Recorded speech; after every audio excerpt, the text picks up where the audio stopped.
Tudor History with me, Claire Ridgway. Now, today I'm actually taking you to the reign of King James I, which seems a bit weird, but actually it's about an Elizabethan man. But on this day in history, the 20th of November 1612, in the reign of King James, courtier and author Sir John Harington died. He was Queen Elizabeth I's godson, and during her reign, he invented the Ajax, or Jakes, England's first flush toilet. Now, let me tell you a bit more about Harrington and his invention, which didn't actually catch on. Sir John Harington was born in 1560. His exact birth date is not known, but he was baptised on the 4th of August 1560 at All Hallows, London Wall. Queen Elizabeth I stood as his godmother, while William Herbert, 2nd Earl of Pembroke, stood as his godfather. He was the eldest son of courtier John Harington of Kelston in Somerset and his second wife, Isabella Markham. Harrington was educated at Eton before moving on to King's College, Cambridge, where he attained a BA in 1578 and a Master's in 1581. William Cecil, Baron Burghley, advised him on his studies, as did Sir Francis Walsingham. In November 1581, when he was 21, he was admitted to Lincoln's Inn, one of London's inns of the court. However, his father died in 1582, leaving John to inherit the family estate at Kelston, which he did in 1583, leaving Lincoln's Inn. In September 1583, Harrington married Mary Rogers, granddaughter of Sir Edward Rogers, who'd served Henry VIII, Edward VI, and Elizabeth I. In the 1580s, Harrington worked on an English translation of Italian Ludovico Ariosto, don't know how you pronounce that really, Ariosto's epic poem Orlando Furioso, or The Frenzy of Orlando.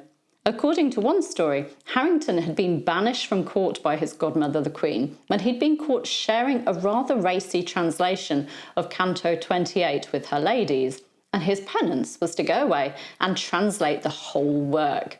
He did, and it was published in 1591, and it was dedicated to the Queen. His next work was his 1596 book, a new discourse of a stale subject called The Metamorphosis of Ajax, in which he outlined his design for a flush toilet. Ajax was a play on jakes, a slang term for the privy. His invention was inspired by a conversation with a group including Henry Wriothesley, Earl of Southampton, and Wriothesley's sister Mary, and the invention incorporated a cistern of water located above a privy, which had a cock or a washer to yield water with some pretty strength when you would let it in. I love the fact that in the accompanying diagram of the toilet, the cistern had fish in it. I think that was just to show that it was water. In his book, Harrington said that if water be plenty, then the privy could be flushed as often as it was used. But if water was scant, then once a day was sufficient. The invention was just a small part of the book. The work was, as Harrington's biographer Jason Scott Warren describes it, a complex blend of scatological comedy, moral reflection, and social satire. In this work, he also described himself as a protesting Catholic Puritan. Quite an interesting description. Unfortunately for Harrington, he got into trouble with Elizabeth I due to derogatory remarks that he made about her favourite, Robert Dudley, Earl of Leicester, in his book, and he was lucky to escape being hauled before the Star Chamber. Although his invention didn't take off, he did install one at Richmond Palace and sent one to Robert Cecil to install at his home Theobald's. In 1599, Harrington served the Queen in Ireland under the Earl of Southampton and was knighted there by Robert Devereux, Earl of Essex. Unfortunately, Essex incurred Elizabeth's wrath for his actions in Ireland for leaving without her permission, and Harrington was caught up in this. He was, however, able to see the Queen privately and explain himself, regaining her favour. In December 1600, Harrington collated epigrams he'd written in the 1590s into two collections, giving one to the Countess of Bedford and another to his mother-in-law. In 1602, Harrington completed his Tract on the Succession to the Crown, which supported the claim of King James VI of Scotland. He also sent the Scottish king a 4-volume set of epigrams. His final service to his godmother Elizabeth I appears to have been entertaining her at Christmas 1602 with readings from his own comic verses. Following Elizabeth's death, he met the new monarch and his wife in Rutland, and he presented them with congratulatory elegies. Harrington ended up being imprisoned in the Gatehouse prison in summer 1603 due to being a guarantor for a debt of £4,000 run up by his uncle Thomas Markham. While he was in prison, he worked on revising an earlier translation he'd made of Virgil's Aeneid. He presented this to King James in the summer of 1604 to be used in educating the king's son and heir, Prince Henry Frederick. The following year, he presented the prince with a collection of epigrams and then further works in 1608.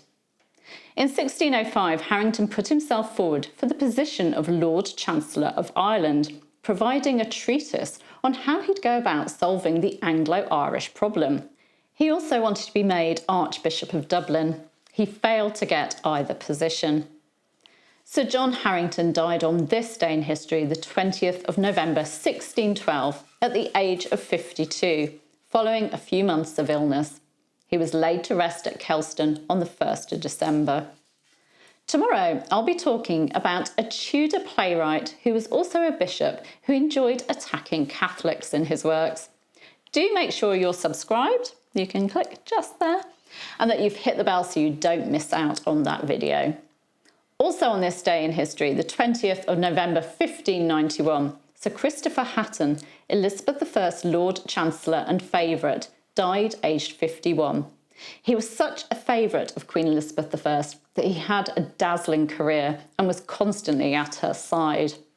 Find out more about Hatton, his career and accomplishments, his patronage of learned men and explorers, and his special relationship with the Queen in last year's video. You'll find a link to that in the description. Thank you for joining me. If you've enjoyed this, then please do give me a thumbs up, a like, and you can leave a comment too. I'll see you very soon. Take care. Bye-bye.